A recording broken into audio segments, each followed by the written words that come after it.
Okay. Ano mga gamit yan, brother, na mga mukhang may mga bago ka? Mayroon tayo nito, may mga bago rin tayo. Ito, i-update ko lang itong langka na mayroon akong bago ngayon, itong dalawa. Anong ano yan? Langka, pang halina, pang business. Yan. Medyo maganda yung ano ko ngayon, yung nakuha ko na langka. Yan. Maganda, maliliit lang. Ayan. Gandang klase yan, talagang ano natin yan, pinaghirapan natin yung hanapin. Update lang tayo na may langka tayo lagi. Tapos ito nag-iisa lang ito. Anong tawag yan? Ang tawag nito, Hakiki stone. Hakiki. Akiki. Oh. Galing ito sa ano, ang pinanggalingan talagang ganitong klaseng bato, India. Ganito. Oh, yung mga ganito Hindi ba siya plastic? Hindi, bato yan. Oh, madalang tayo makakuha nito kasi medyo mataas yung ano natin ito, may puhunan din kasi ito eh. Oh, maganda sana kung marami. Parang ipo-ipo, no? Oh, pero wala lang, madalang. Minsan may isa, may dalawa. Tulad niyan, isa lang. Yan, tapos ito yung mutya ng tubig. Yan.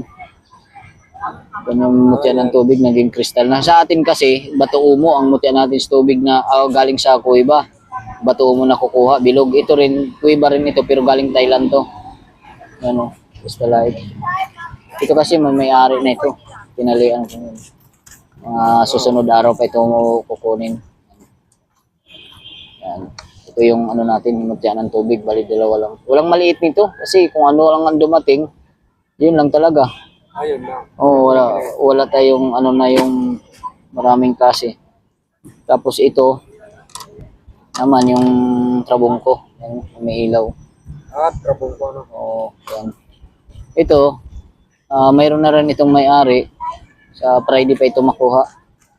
Ano lang natin kasi 7 months ko itong inantay bago dumating. Kaya makikita naman sa vlog na wala tayo laging ganito. Yan, ganito. Kasi ito, mga ganito, iba. Maliit yan eh. Ito, kahit mag-order ng ilan, mayroon nito lagi. Pero pag mga ganito kasi, wala tayong ano nito.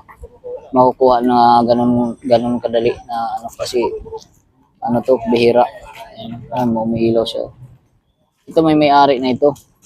Ano lang natin para maipakita na baka sakaling makakuha pa ulit tayo. May dumating ulit. Tapos ito yung tinatawag ng carnelian stone.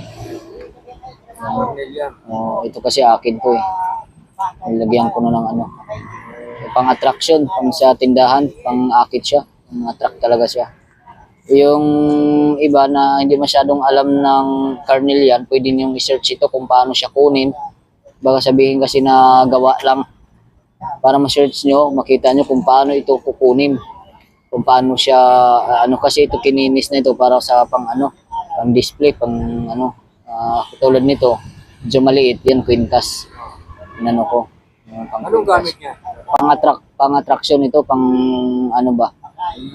madaling ma-attract sa yung tao. Sa lalo ginagamit lang ito sa mga tindahan, dapat nilalagay talaga ito sa mga tindahan mismo. May malalaki pa nito kaso medyo mataas ang puhunan natin sa mga ganito. Kaya doon lang tayo sa maliliit.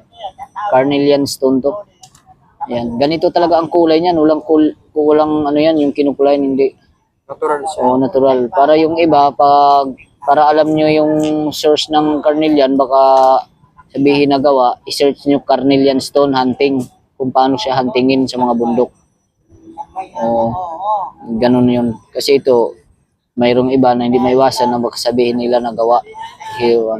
Kininis na lang ito. Kaya para siyempre, kung kagaya nito, mga matalim, yan, siyempre wala akong gamit para kinising ko yan o hulmahin ko o tatanggalin ko yung mga ganyan. Siyempre, wala akong gamit, kaya natural siya. Hindi kagaya ng kinukuhaan ko nito, talagang maganda yung nila. Siyempre, pinakinis na. Ito naman yung akin. Medyo maliit. Yan yung mga bago natin. Yan yung mga bago yung yan, bago yun. Tiger eye. Yan, mga tiger eye. Tapos yung isa, di ba? Ito yung tiger eye. Magandang. Ganyan din yan sa nabato. Tinatawag siyang tiger eye kasi kahawig yung mata ng tigre. Ayan. Tapos yung iba, Ito naman yung hipo-hipo. Ayan. Ano. Sa mga mahilig sa mga agimat or kay mga pamproteksyon, ito yung tawag nito hipo-hipo. Ayan. Kita mo yung mga nakaikot na ano.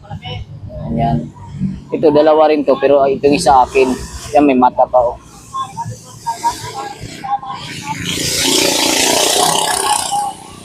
Dalawa lang ito.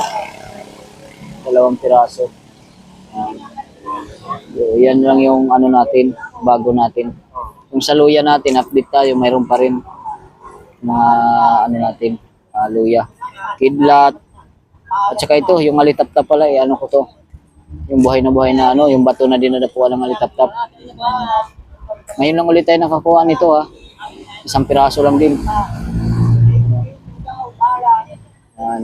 Nag-iisa lang yan. Available. Isa. Nag-iisa lang to. Yan. Sa mahilig nito ha, kung marami namang nakaalam nito kung ano yung klaseng batong alitap-tap sa pang-negosyo din. Pantindahan. Maganda yan. So, yan yung mga dati, ano? Oh, yan yung mga dati. So, yan. Tapos yan, yung Ito mga moonstone. So, tinatawag nilang mutya ng apoy. Ito yung gusto. moonstone. Blue quartz.